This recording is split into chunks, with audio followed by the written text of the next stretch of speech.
I'm Dave from Cosmos Safari. And I'm Rob, the last-minute astronomer.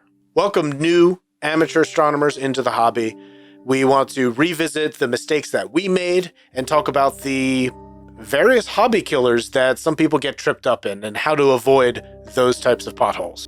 Yeah, I think this is going to be a really important episode to listen into, no matter what level you're at, because sometimes it's important just to kind of reflect on where you've been and how much progress you've made. So even if you're someone who has listened to, a lot of things and you've read a lot of things and you're pretty advanced at this point, sometimes it's good to just reflect on how much you have grown. So whether you're at the very beginnings of your journey in astronomy, or whether you're very happy with where you're at in astronomy and you've been successful, this might be a great podcast to kind of just think about. Yeah, we all start somewhere, and I've made my fair share of mistakes over the years. I've been frustrated quite a bit over the years at times. And in the end, it's a journey that we just all have to go through. But if we can help you in any way, we'd like to do that with this podcast. Try to learn from our mistakes, and maybe we can help you out. Make sure you get the advancement you'd like in the hobby. Dave, I know one of the things I love to do with the astronomy is to try to help other people get into the hobby, because, you can get somebody in the hobby, but then they sort of get lost and there are some pitfalls and such. So in the spirit of trying to help people get in the hobby and stick with the hobby, what was your big success? Like, what helped you actually get started and continue going? So one of the most important things that I did early on is I somehow heard about a local astronomy club that met at our library. And I went to the library on one of their nights where they were just having a discussion, and met some people that became very, very good friends over the years. One of which, Lane Davis, helped me to get into astrophotography, and also the other is you. And together we were learning this, the process of how to use a telescope from people that had been doing it for many, many, many years. And their knowledge and their willingness to help us was, I think, the most important thing for me, to have that individual, that local person that knew their stuff. We ended up finding ourselves in these roles of as kind of like leaders of the club, but that's because of how much it helped us. I think it really was a reflection upon like the club itself as to how important these types of organizations are. And I highly encourage anybody who's interested in astronomy and is just getting started, the first step is go to a local astronomy club and introduce yourself, and be okay with the fact that they're going to know a lot, and try to find that person in the club that's willing to help you at your level. They might want to tell you more than you want to know. So make sure you ask targeted questions.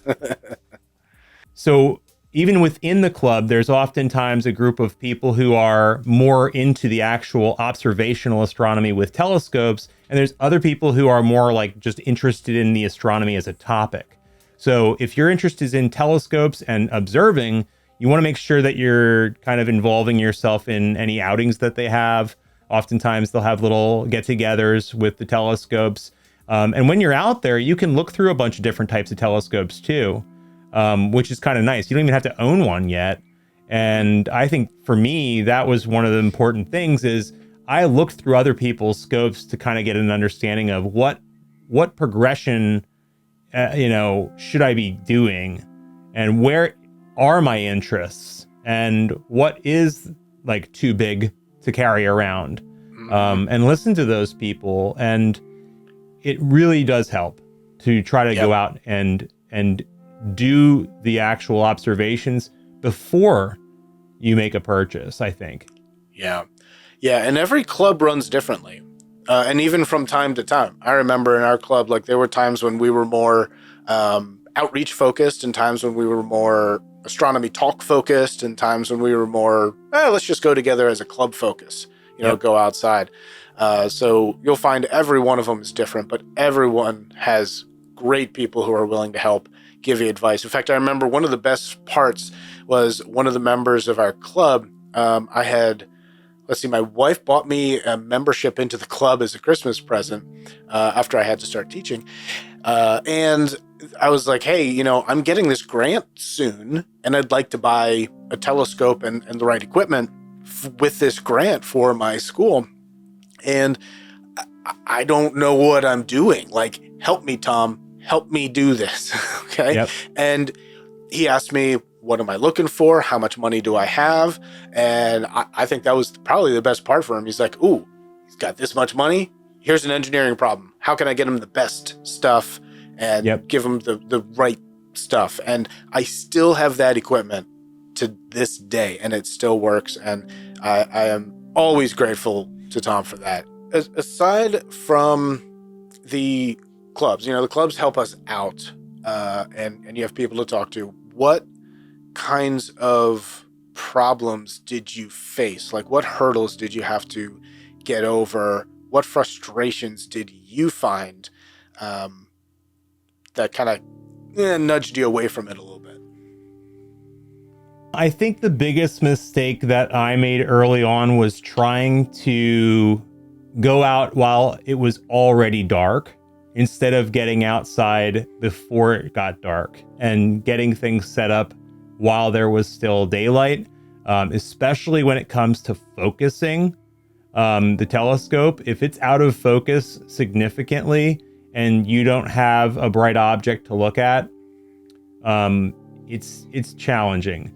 The same goes for your finder scope. That should also be done during the daytime. So find something at least 100 feet away. Try to get that object in focus in your telescope. I oftentimes go for things that are clearly like one shape. So like the top of a telephone pole, for example, like there's only one way to look at it, versus like trees with leaves or something that are all, you don't know exactly where you're looking. And this way, you have your telescope in focus and also on the object, and then you can move your finder scope to that same place with the little knobs on the finder scope and get it all aligned so that once nighttime comes, you can use your finder scope. Right. Because if you don't have a finder scope, good luck. Right. It's tough. I remember many, many nights I'd point it at the right spot and I think it's in the right spot, and then I'm like just sort of like going like left, up, right, down, left a little more, up a little more, right a little more, and it does not work. That finder scope is absolutely key. In fact, what I do have is I do have a list of hobby killers. Okay. Oh. And I'm wondering, I'll tell you what I rank them. You give me something that you think is a hobby killer in astronomy, and I'll tell you where I ranked that if I ranked it. The first one, and I think the one that becomes the most frustrating to me, even as someone who's trying to help others who are just getting started, is low quality tripods. That the tripods are not of a high quality, they're shaky, and they break easily. And I oftentimes get people who are feeling like somehow it's their fault that it's not working properly. Right. And they start to think they're doing something wrong. And the reality is that the tripod that they have is not significant enough to be able to hold the telescope in place. Right. And that the adjustment knobs on it are confusing and difficult to use and inaccurate. Yes, I would agree. I put that as number 2, the bad mount, right? I mean, I've had plenty of people donate me telescopes, right, to the school, and they come in, and it's almost always one of the worst types of mounts. Like you said, it's the shaky ones. It's the ones with the knobs that you have to twist. I never quite got a handle of those. And yeah, it's really frustrating because you just breathe on it wrong and the moon is fluttering through your eyepiece. You mentioned Tom, who also was the person who helped me. from our local astronomy club, and he actually takes these telescopes that have poor quality tripods and mounts, and he creates a Dobsonian out of them. Right. Which he did for me. One of the telescopes that I also had donated to the planetarium, I told him, I said, this thing's hard to use. And he said, give it to me and I'll see what I can do. And within a few weeks, he called me back up and he said, hey, I have it, set up for you. And I got there and he had made out of wood a base for it that was extremely sturdy. And my love of Dobsonians came pretty quickly, as it was now easy to use. You just kind of push it where it goes. Once it gets there, it doesn't move a whole lot without you wanting it to. And it just made it intuitive. So, yep, bad mount is number 2. Let's see, you did talk about the finder scope, right? Yep. And how you want to set it up during the daytime so that whatever is in the finder is in your telescope during the daytime, so you're looking in the right spot. I find that with whenever I send one home, people who use it, they just like, that is a big key, because if you can't put it in the scope, it's not going to help you. When we get back from this short break, Rob challenges Dave with another round of last-minute trivia. Unlock the power of your smartphone to help you navigate the sky with Celestron StarSense Explorer. The telescope works with your phone using patented sky recognition technology to pinpoint its exact position in the night sky. Select an object to view and follow the on-screen arrows. The bullseye turns green when your object is visible in the eyepiece. It's astronomy made simple. Learn more at celestron.com/explore. Can I interest you in another bit of trivia? I did pretty well in the last one, so I will say yes. Mm-hmm. But I have a feeling you're going to turn up the heat on me. Yes, I am. We've talked about the first telescope, right? It was a refractor invented by Hans Lippershey, or Zachariah Janssen, or Jacob Medius, depending on how you read the history. But my question now is, when was the first reflector created? I know it was Isaac Newton. I thought you would know it was Isaac Newton. That's why I didn't ask that. I asked when to try to get you. I want to say the mid-1700s. Final answer? Yes. No, I'm sorry. 1668. Yes, but you were right. It was Isaac Newton. And he was trying to get rid of the chromatic aberration that was going on with the refractors, right? Because it's going through glass. The spectrum, just look at a Pink Floyd album, Dark Side of the Moon, the light comes in and it sort of splits a little bit because of different angles of refraction. And so you get a little red on one side and a little blue on the other side, chromatic aberration. And that was common in the refractors. Fun fact about this, once Isaac Newton introduced the reflector, he was immediately elected to the Royal Society of London. Of course. Like it was that big of a deal, right? Like, yeah, of course. Calculus, nah, but a telescope, nice. Yeah, they got him in. And in fact, John Hadley further improved it by using a parabolic curve instead of a spherical curve, and that happened about 50 years later, which is about the time period you guessed. So okay. But yeah, so, Isaac Newton, good job. I always found it interesting because Isaac Newton and Galileo never actually lived at the same time. Isaac Newton was pretty much like right after Galileo died was when Isaac Newton was born.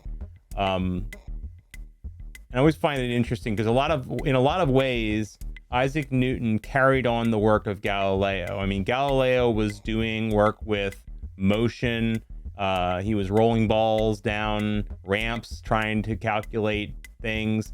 And his insights on physics were really the foundation for Isaac Newton's work. In some ways, I almost feel like Isaac Newton is like Galileo 2.0. Like, he wasn't done. Yeah. He just wanted to finish his job, and he had to get a whole second life to do it, and he lived it through Isaac Newton. It just feels like that sometimes with the amazing work that both of those folks did. When you get into those reflectors, the kind of important thing to keep in mind is almost all of our modern observatory class telescopes, they're all mirrors. Almost all. Right. Are mirrors. And there's a good reason for that. And that's because you can support it from underneath. You can't do that with a lens. And when you get to very large sizes, not only does it become very heavy and very expensive, it also sags under its own weight. You know, you think of glass as something that is solid, but it does have tendencies to sag.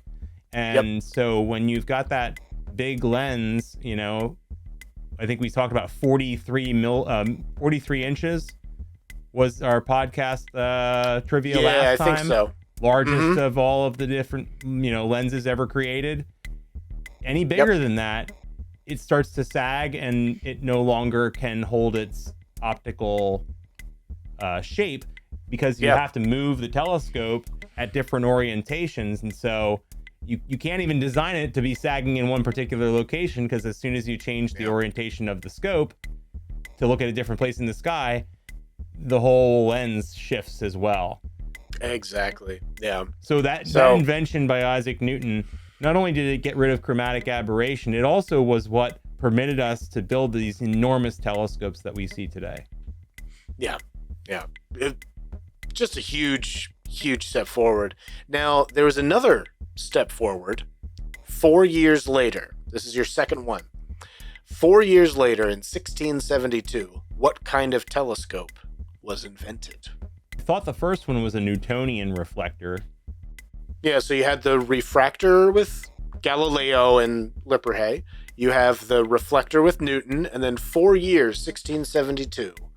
What's the next kind? A folded optics, like includes both lenses and mirrors, like almost like a Schmidt-Cassegrain, but maybe a slightly different design. I'm going to give you half a point on that. 1672, the Cassegrain was invented. So you had the reflector, but you had a small convex secondary mirror to reflect the light back down through a hole in the main mirror, right? So not quite. So basically the SCT. Cassegrain. Yeah, I did not look. Corrector is the glass at the front. Right. And Okay. it did not have that, but it did have the Cassegrain focus down below through the mirror. So there was a hole in the center of the mirror. Yeah. And what that does is effectively folds the light, right? And increases your overall focal length by quite a bit. Correct. Nice. Cool. Nicely done. Not bad. How do you feel about that round? Not quite as good as the first one. I don't blame you. I had to look all that stuff up anyway. When we get back from this short break, Rob and Dave talk about the future of beginner astrophotography. Introducing Celestron Origin, stargazing and astroimaging redefined. Origin is completely autonomous. Simply choose a target in the app.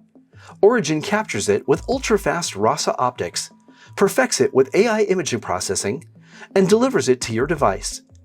The results are better than what you'd see in a much larger telescope under much darker skies. Experience and share the night sky like never before. Learn more at celestron.com/origin. Let me tell you a little bit about my favorite telescope. Okay? Now, my favorite telescope, like we said, the best telescope is the one that you're going to use. And the telescope that I have used the most is my DSLR camera. That's just my thing.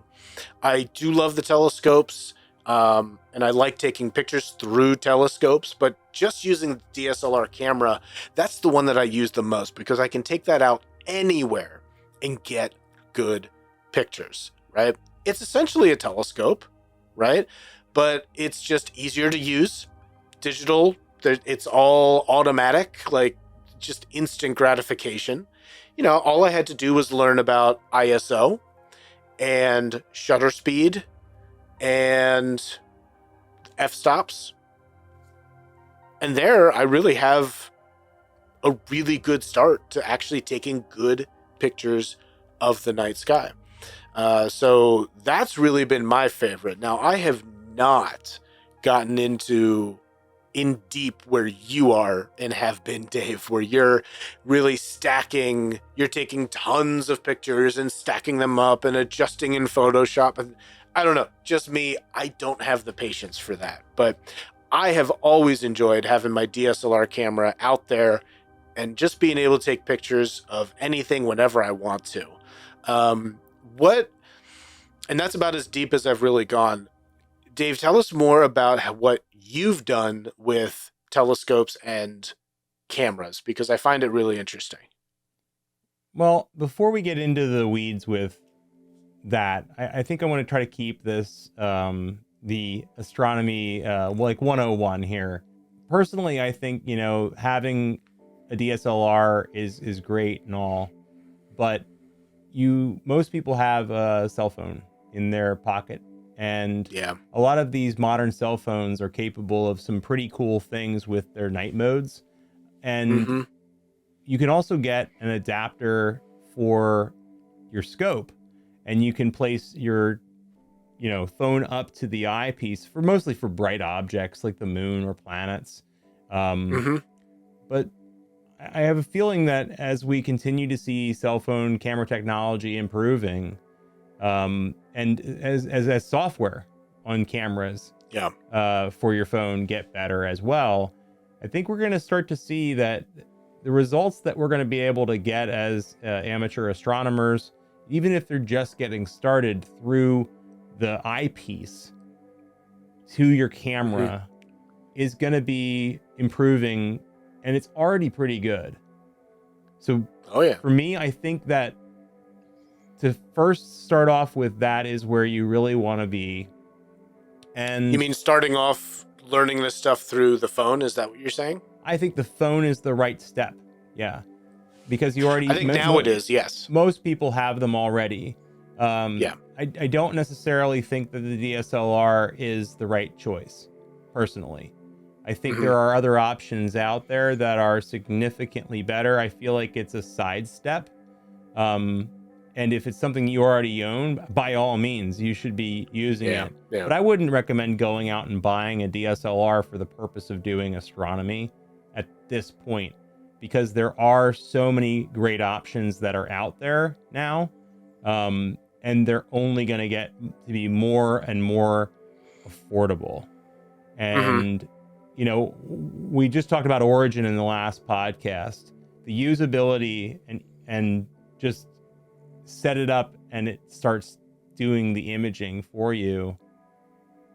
That technology is only going to become more mainstream in the years to come. So I think that it traditionally was a pathway of going through a DSLR, but I don't see it as being something that's going to really be as prominent in the future. Yeah, I can see that fading away. I think it'll get better and better. I don't think it's going to fade away that quickly, because I think there still is, because as the sensors in the phones get better, the sensors in the cameras also get better. Now they might be getting diminishing returns as they go, but I don't know. I think it just goes back to the whole idea of get a telescope that you're going to use, right? Yeah. And just have fun with what you got, and what you can afford, and really use what you have to the max is my opinion. Join Dave as he gets first light with the Origin telescope in this month's In Focus Product Spotlight.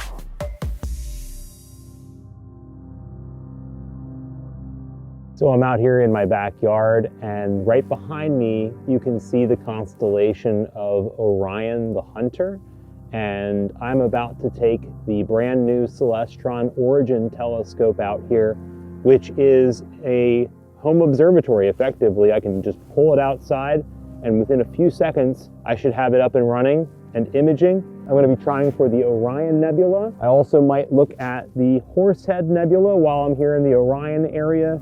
I'm gonna go grab my iPad and we're gonna try to connect through my home's Wi-Fi system. I'm gonna then head inside to the studio and we're gonna try to run it from my TV.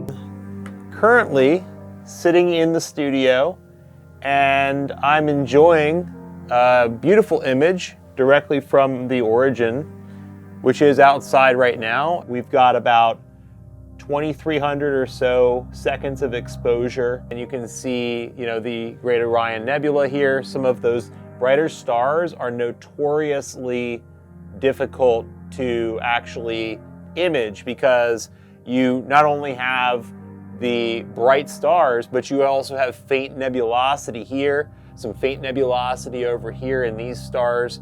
And so to be able to show this level of sophistication in the way that the images are being processed and taken, especially when you account for what I'm seeing here on my iPad screen, this image is not something that I truly expected to see in the time that I have allotted. We can do some editing right here within the app. Ooh, that's nice. So I'll change some of the brightness settings here. Okay, the contrast settings, oh, I don't like that. That's pushing it too much. So you gotta find a happy medium. One thing to try not to do is that you don't need to make outer space completely black. That's one of the biggest things that people who are just getting started with imaging try way too hard to make the sky black, and by doing that you're effectively chopping off a huge amount of the darker data. There's my live view. So with the live view you get a sense as to how this whole process starts. Man, I really wanted to take a look at the Horsehead Nebula, and this is the beauty of Origin, is I can just kind of come over here, select it, center it, and once it's centered, I can do a live view. I can stack for a little bit. It's outside, connected, I'm warm. Let's take a look. Doesn't look like much. Let's hit start imaging, see what happens. It looks like just stars. I don't see any indication that there's anything here. I'm starting to make out some faint images here on my iPad screen. It's gonna take some time for this image to come out and be visible like what we saw with the Orion Nebula, but this is one I've actually wanted to image for a very, very long time, and I've never actually done it. And I just did it because I wanted to. I just decided, okay, that's one I want to see quick before I move on. And now I've got an image of the Horsehead Nebula I've never gotten. The productivity that this provides me is worth the sacrifice of all of those years of challenging work that I tried to do astrophotography, but this is just next level. I've been imaging the Markarian's chain now for over half an hour. However, it's impressive nonetheless.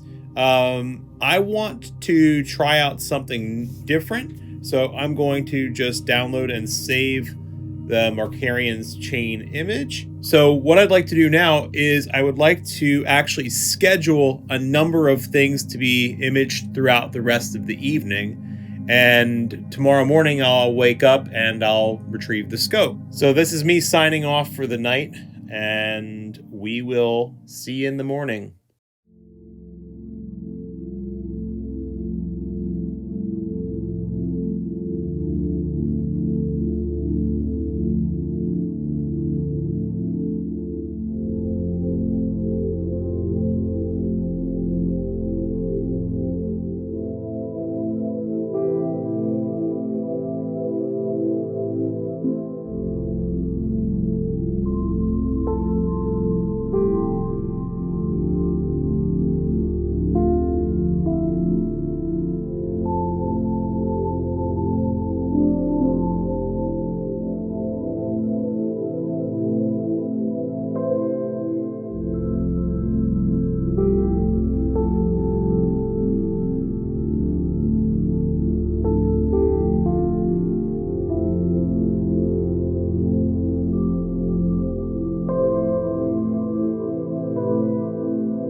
can you tell me a little bit more about, what it matters to you when you're picking an eyepiece, just at the scope, and when you're picking one out when you're buying one?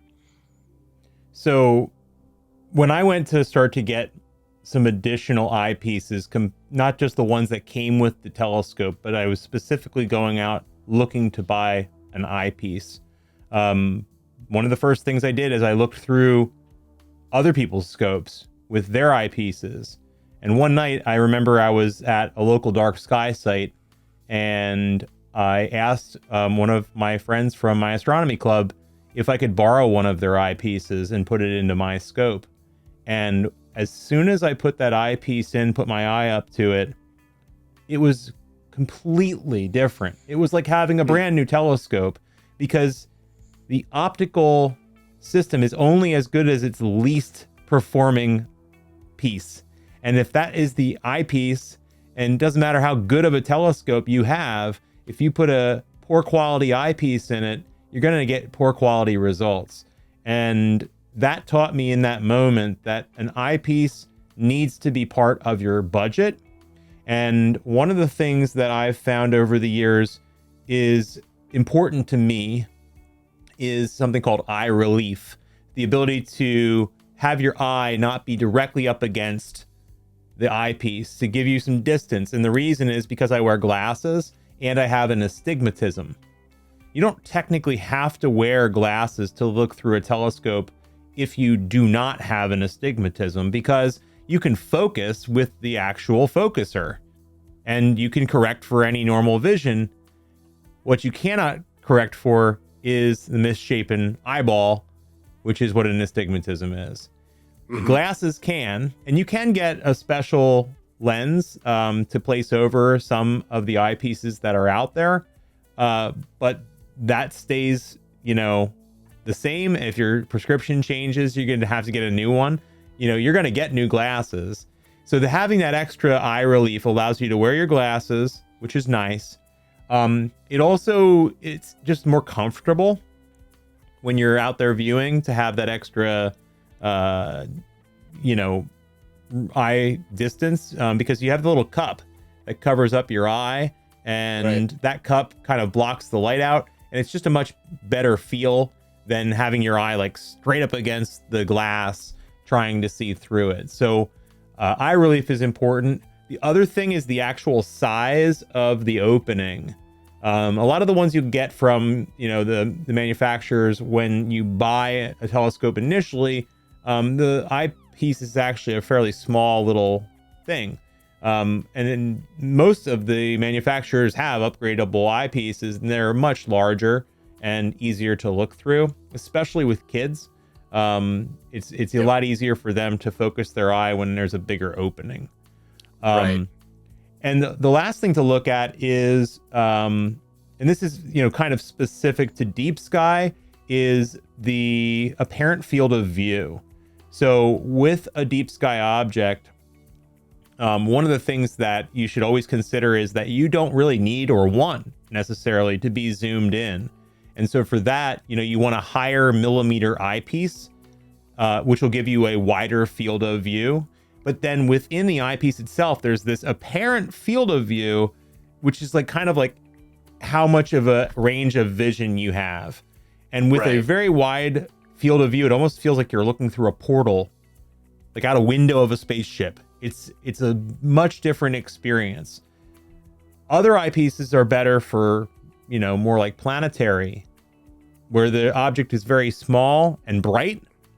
And there you want to be more zoomed in. So you want a low millimeter eyepiece where the apparent field of view isn't quite as important as it would be with the deep sky object, because you're trying to focus on something that's very small and in the center of the eyepiece. Right. And so it depends, once again, what you're trying to accomplish. If you're trying to look at planets, you want to have a planetary setup. You want to have eyepieces that are specific to that. And if you are going deep sky, you're going to want to have more of those wide field versions of the eyepiece. And then there's some in between where, kind of a hybrid middle ground. What would you say about between the 1.25 inch or the 2 inch? Which ones do you typically prefer?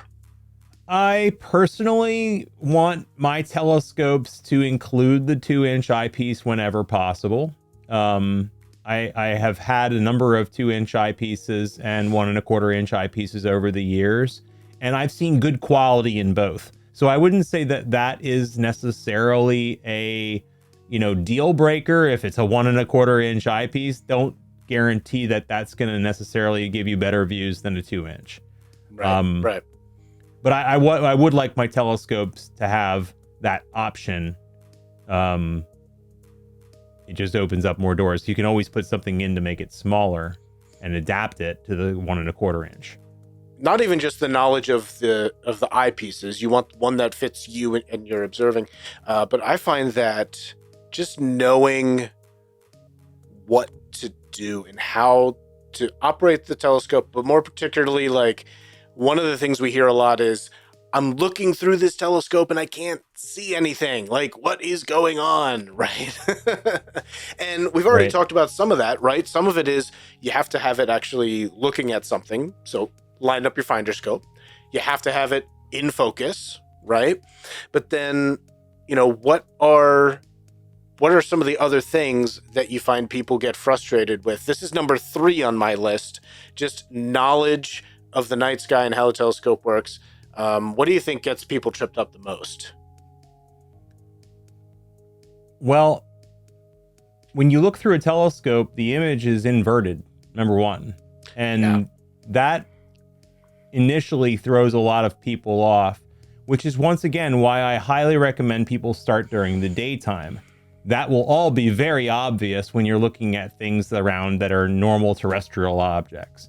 And so getting some practice with it while you're outside during the day is something that not only can you put it in focus, not only can you get your finder scope set up properly, not only can you get just a basic feel for it, you'll have that same knowledge going into the nighttime when you do have problems, if you do have problems at night, and you'll have solutions for those problems because you've practiced.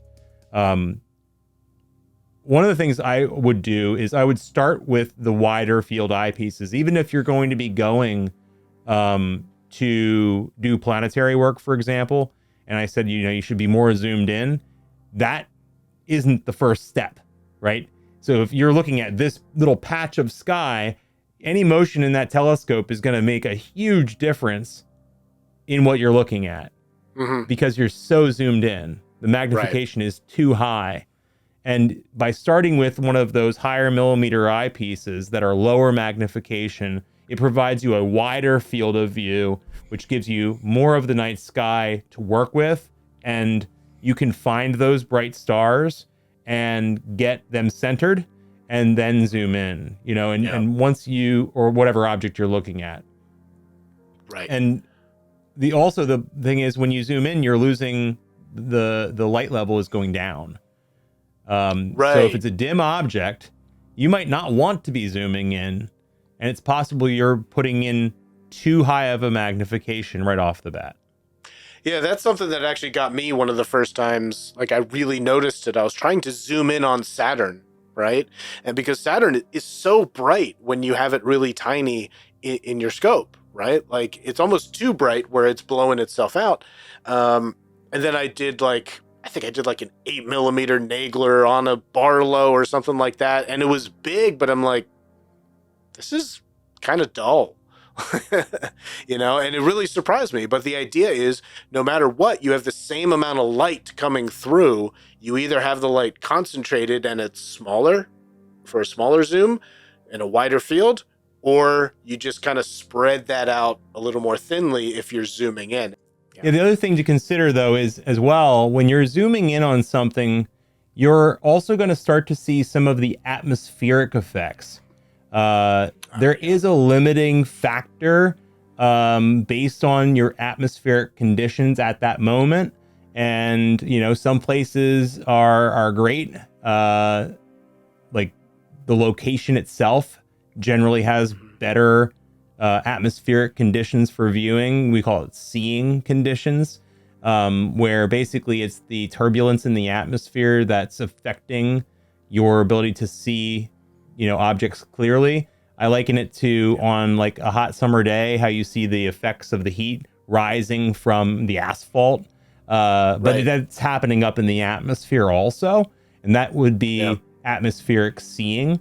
There's also, even if there's not cloud cover, there is transparency. There's moisture in the atmosphere, and that can affect things, a haziness effect. And so as you zoom in, you're going to pick up more of the seeing. And sometimes you need to really check to make sure that what you're observing isn't the result of the atmosphere at that moment, that it's not your optics, And so even if there's not clouds, that doesn't necessarily mean that it's going to be a good night to observe. Right, exactly. And I found this, it was really interesting. The first time I really noticed it was a Thanksgiving a long time ago, and I brought my telescope back home to show my parents and check it out. And there was this moon. It was, I think, almost a full moon, and it was coming up off the horizon. And of course, when it's right low on the horizon, it's orange, right? Like it looks super big and it's orange, but because it's low on the horizon, you can see all the little wibbly wobblies, the wavies, right? And I was like, what is going on? This can't be good. And then I realized, no, that's just the heat in the atmosphere. That's the different temperature pockets of air. And since it was low on the horizon, I was looking through more air. Yeah, you're looking through about 100 times more atmosphere when you're looking towards the horizon than if you were looking directly overhead at your zenith to point directly over your head. Right. Now, don't let that, newbies, don't let that fool you. Like, it doesn't have to be perfectly above you, whatever you're looking at, to be good. You just have to find that balance. I'd say don't let perfect to 20 degrees. 15 to 20 degrees above the horizon is like unless it's something that you're not going to see otherwise. Like, for example, the Trifid Nebula and the Lagoon Nebula, where I live in Northern Hemisphere, Pennsylvania, 40 degrees latitude. That doesn't get much higher than that. It doesn't. No, it doesn't get any higher. You're going to either not look at it or you got to deal with the atmospheric effects. But if it's an object that does rise higher, you might want to look at some other things before bothering to observe it. Depending on what time it will take. And, there's many astronomy apps out there that you can use to look at when those objects are going to rise higher and such. I think we're down to the very last and what I call the number one hobby killer in terms of astronomy. And that, to me, is the expectations not matching the reality. Yep. Right. And so I think of this as some people go and they buy a telescope and they see, 200 times. And then they think they're going to look at the Ring Nebula and see what a Hubble Space Telescope picture is, right? Sure. That's just not going to happen. The expectation you should have should be closer to reality, where you're looking at faint fuzzies in the sky. Right? Like, it is not going to look that great unless you're doing the photography, and that's a dangerous place. There be dragons, okay? But if you're doing visual astronomy, just be aware it's going to be black and white. It's going to be black and white because A, we're not getting enough light. B, your eyes are going to be dark adapted. So I forget if it's rods or cones or whatever, but it switches to night vision after about 20 minutes in the dark. So you can only see in black and white anyway, right? And you're probably not going to have the most powerful you don't have a Hubble telescope. You just don't. And even the Hubble telescope isn't just visual, like, it's taking photography. So just know that, like, you're seeing something as it is, and that's still incredible. The thing that I like to sort of meditate upon when I'm looking at stuff in the sky is, of course, I want to look up, like, how big the thing is, what kind of object it is it a cluster or whatever. But the thing that I like to do is I like to look at how far away is this object. Because if I'm looking at the Andromeda galaxy and it's, 2.5 billion light years away, I think, something like that. Million. Yeah, million. Okay. So about 2 million light years away. Like, you're looking at light that left that galaxy 2 million years ago. You're looking Like, back in time. Yeah, like that is incredible to me. And that's where I get the satisfaction out of this. Yes, I also get it by taking cool pictures, but I get the satisfaction of the, like, I'm looking at this, I'm looking back in time. I'm the only one seeing those photons. Those photons traveled 13 million or 2 million light years to get here, right? And I'm the one that's seeing them. So if you can sort of try to match reality to your expectations, don't let perfect be the enemy of good, I think you're going to have a lot of fun in this hobby. You said a few things that I want to circle back to. The first one had to do with dark adaptation. So I think most people are familiar with the fact that if you wake up in the middle of the night after having slept for a while, that you turn on the bright lights of like your bathroom or something, it's going to blind you for a moment, right? That is effectively what we're talking about. Is your eyes become more sensitive when it's maybe 20 to 30 minutes, as Rob said, where you shouldn't be, looking at your phone screen. You should try your best to avoid that. You should try to use a red flashlight only when you're trying to do things, and try to keep it as dim as possible so that you can maintain your dark adaptation. And if you ever, watch any sort of thing where they're trying to operate machinery or, a jet or something, or any military operations, a lot of times they will use red light to do just that, to keep their dark adaptation. I would recommend getting a headlamp. Yes. One of the ones that goes around your head. I have had one of those since I was a camp counselor in college, and those things are just phenomenal on many fronts. Absolutely, because whatever you're looking at is where your eyes are, and that's what matters. So the other thing you mentioned was like your rods and your cones, and not to get into the weeds with this, but I do want to clarify. So your eyes do have rods and cones. The rods are your black and white vision. They're also on the outside of your retina, whereas the cones are your color vision, and they're concentrated towards the center. And then in the very center of your vision is actually a spot on your retina that is where your optic nerve connects to your brain, and there's no ability to see anything there. And so when you're looking through an eyepiece, especially at something that is a faint fuzzy, you want to make sure that you're actually not looking directly at it. You want to look off to the side a little bit of your eyepiece, like towards the edge, and use your peripheral vision. We call it adverted vision.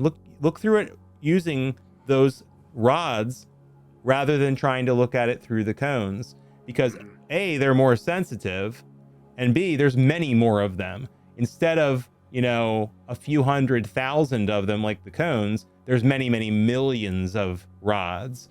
And so your sensitivity goes up dramatically, and the objects will start to come into focus. It takes some practice. It's not something that's easily done early.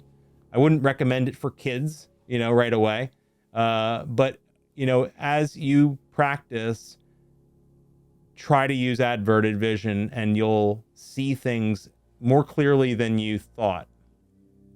The last thing I want to kind of circle back to that has to do with red light and dark adaptation is dark sky sights, and what to expect in your own neighborhood, depending on your own individual light pollution levels. Some objects are simply not bright enough to be able to compete with light pollution, and your eyes are not capable of separating that signal and that noise from itself, right? You're going to have all of that light pollution coming into your eyes as well, and as a result, you will not see the object even if you try your hardest.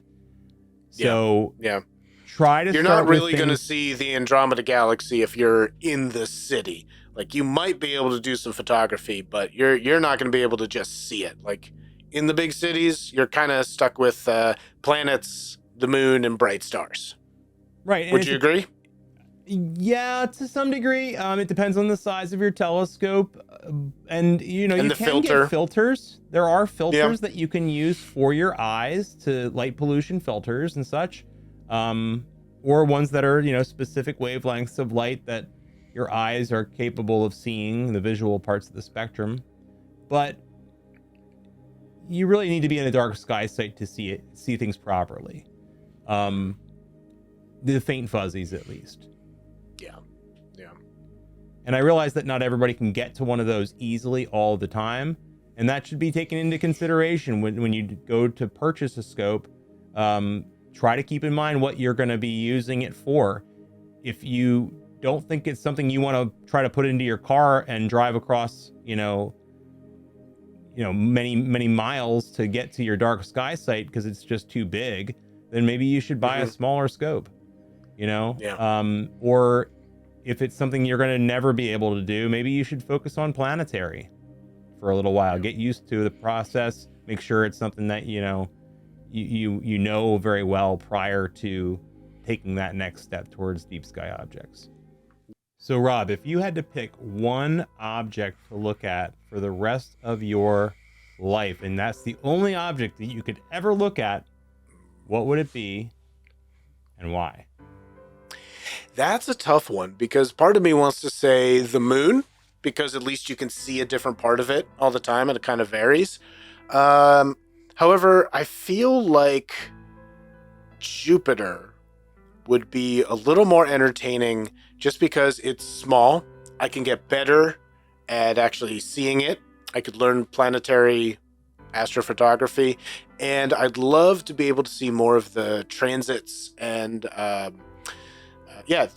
transits of the Galilean moons going across it, and the shadows of those moons going across it. So it's easy to find in the sky. It's easy to locate. So I would probably say Jupiter. What about you? I had a really interesting experience. I was at Cherry Springs State Park in Potter County, Pennsylvania, one of the darkest places on the East Coast of the United States. And it's an international dark sky site. And while I was there, there was someone on the astronomy field who had a 36-inch Dobsonian. And Al Nagler was there with Teleview, and their one optic is actually a night vision optic. And it's sensitive in the infrared parts of the spectrum. And what we did is we placed that eyepiece in the 36-inch telescope, and we pointed it at basically a extremely dense part of the Milky Way, only visible in the summertime for us in the northern hemisphere, right towards Sagittarius, basically the center of our galaxy. And the view that I was able to see, it sticks with me to this day. It's very much like almost like a spiritual moment for me. And I really can kind of take myself back to that moment when I'm under the stars, and especially if I get a chance to look at the Lagoon or Trifid Nebula, because that's what we mostly looked at while we were there. And part of me also wants to say the eclipse, because I mean, if that's allowed in our discussion here, the eclipse was probably the most moving to me, and probably the most spiritual I've ever felt. Yeah. I can't really disagree with you there. So I'm excited for the next one. It's within 2 weeks of our podcast here. We're quickly approaching it. I'm kind of still not realizing how close it is. And, I'll be traveling to Indiana in just a few days, and it's going to be amazing. So the eclipse. Yeah, it's kind of nerve-wracking, I'll be honest, because I still have a lot of work to do for my automation and stuff, but I do have a lot prepared. I'm trying to give myself some positive vibes too. I do have a lot prepared, but I know the programming and I don't know. I get very anxious at these sorts of times. So by the time this podcast airs, it will have already occurred, and I think it's important that we have a discussion afterward about our experience. Absolutely. Stick around to find out if Dave survives a final round of last-minute trivia. So let's do some more trivia. I have 3 more questions for you. We're going to switch back to the refractors. Okay. What major development happened to them in 1733? I would guess that in 1700s, they started to put multiple lenses together to make doublet and triplet telescopes, which would help to reduce the effects of chromatic aberration. I'm going to give that to you. The correct answer is the achromatic lens. Yeah, it's a doublet. Which is basically a doublet, right? So the idea is that once they did that, they were able to, again, like you said, reduce the color aberrations, and it allowed for shorter and more functional telescopes. And it first appeared in 1733 in a telescope made by Chester Moore Hall, and he did not publicize it at all. I couldn't tell you why. But then John Dolland learned of the invention and then began producing telescopes using that in commercial quantities starting in 1758. So just to clarify, chromatic aberration is the effect of when you see colors that shouldn't be there, especially with bright objects, where it almost gives you this rainbow effect, because what's happening is the different colors of light are passing through the glass, and as they pass through the glass, they're spread out just like a prism. And that effect is not desirable, right? It's not something you want. And so to fix that, they take more than one lens and they pancake them together. Sometimes there's spacing between them. Sometimes it's like stuck together. Sometimes they have oil in between. Sometimes it's just air. And there's all sorts of different designs, but the whole point of it is getting rid of those rainbowy like effects. Right. That's pretty much it. And I've actually seen them, even with like a little reflector that I've had, a little $50 reflector that is pretty good for a basic amount. You can actually look at Jupiter and you can see a little blue on one side and red on the other side. Like that, that happens. All right. So now, second question. After the Cassegrain reflector and the achromatic lenses, what was the next big redesign of the telescope? And I have a hint if you get stuck.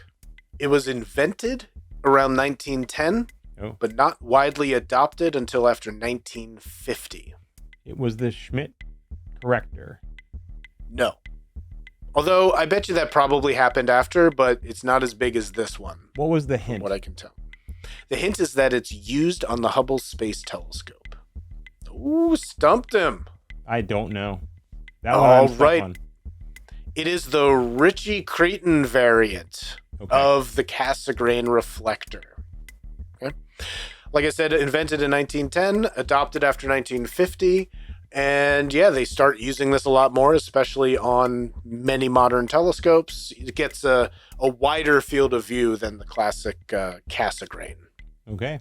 If you have an interest, something that you really would like to learn more about, please, consider asking us in the comments. We're more than happy to try to make sure that the podcast is moving in the direction that our you guys, our viewers, our listeners, are interested in. So please feel free to contact us. If you're interested in ever asking any questions of our guests, we also have a Patreon. And, if you're interested in asking a question, we'll kind of list who's going to be on next over on Patreon so that you can know what's coming and get a chance to ask questions of the experts. All right, so as we're wrapping up the podcast, Dave, I would just like to leave the audience with just one last piece of advice. And I know mine would be to get a telescope that you're going to use and go ahead and use it. Don't let perfect be the enemy of good. I would say that you need to be patient with yourself and to try to find others to enjoy the hobby with that can either learn with you or help you with the process. And those local astronomy clubs are one of the best places to start. If you're still listening and like this podcast, please consider becoming one of our Patreon patrons. Memberships start as low as $3 per month, with benefits including opportunities to ask questions of our guests. Also, please consider liking, subscribing, and sharing this podcast to help us bring the universe even closer than you think. The podcast will be available every third Tuesday of the month.